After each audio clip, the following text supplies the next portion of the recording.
Hi guys, today I am going to make crackling spinach.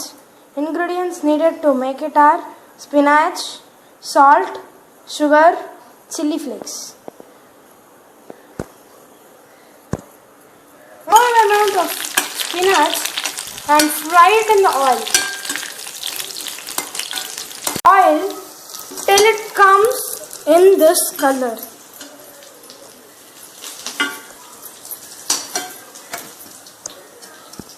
You can use any type of spinach to make this snack. This is very healthy and tasty also. After frying the spinach, now add some salt.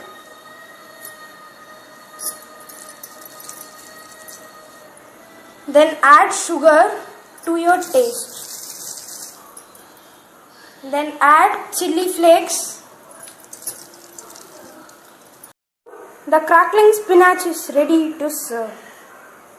Like, share and subscribe.